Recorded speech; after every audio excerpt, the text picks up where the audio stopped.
Philippine Consul General Renato Pedro Villa in DC shares with Eagle News how overseas voting came to be, who are eligible to vote, when and how to vote, and what not to forget when accomplishing the ballots. Here's Eliza Gonzalez Manglikmot for the report.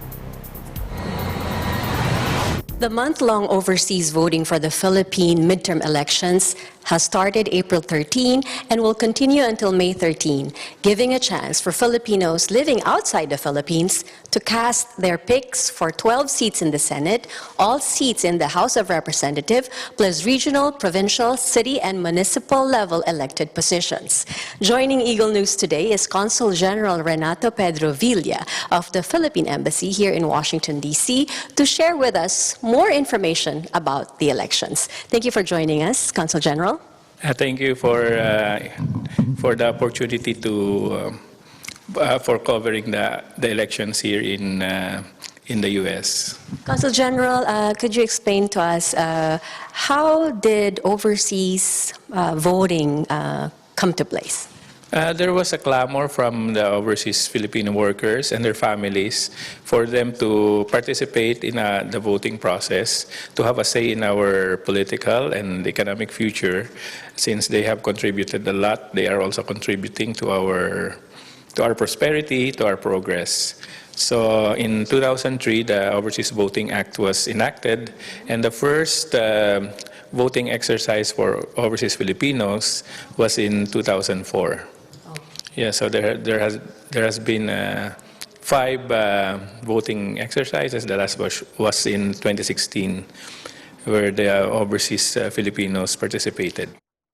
Filipinos aged at least 18 years old, and there is no discrimination whether an overseas Filipino is documented or undocumented. Yes, they can participate. The mode of voting in the U.S. is postal voting, since they have a very efficient postal system. But in some other jurisdiction, like in the whole of the Middle East, the mode of voting is personal voting. But of course, overseas Filipinos are given 1 month in which to vote, those who have registered. Postal voting, we received the certified list of voters from the COMELEC, and then the COMELEC sent the ballots to us together with the mailing packets, and then we within that 1 month period, we mailed them to all the qualified voters.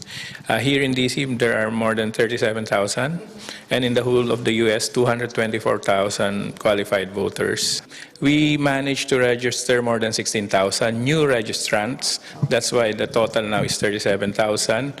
But there were around 7,000 who were deactivated.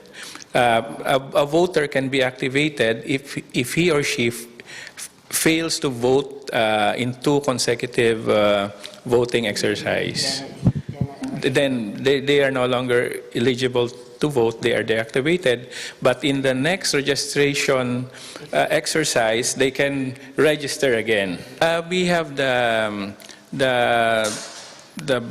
Board of Reception and Custody group received the ballots, the mailing packets, and every Mondays and Thursday, the Board of Election Inspectors will feed the vote counting machines, and then they will seal again the vote after the feeding of the ballots in that particular day.